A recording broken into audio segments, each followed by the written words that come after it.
ஒரு அழகான காட்டில் பெரிய மாமரத்தில் பல கிளிகள் குடும்பமாக வாழ்ந்து வந்தன.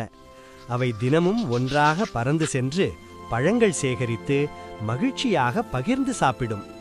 அதே காட்டில் ஒரு சூழ்ச்சியான நரி இருந்தது. அது எப்போதும் அந்த கிளிகளின் ஒற்றுமையை பார்த்து பொறாமைப்பட்டு கொண்டிருந்தது. இவங்களையெல்லாம் சேர்த்து பிடிக்க முடியாது, ஒருத்திய பிரிச்சா போதும். ஒரு குட்டி கிளி மட்டும் மரத்திலே தனியாக இருந்தது. நரி மெதுவாக வந்து இனிமையாக பேசத் தொடங்கியது.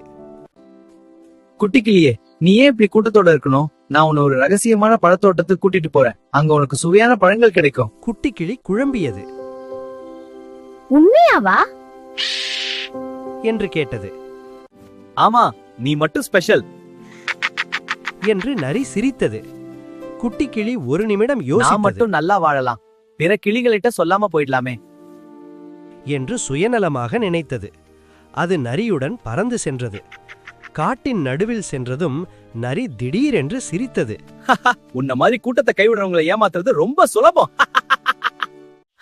ஐயோ, நான் என்ன பெரிய தவறு செய்துட்டேன். என் குடும்பத்தையும் நண்பர்களையும் விட்டுட்டு வந்துட்டேன்.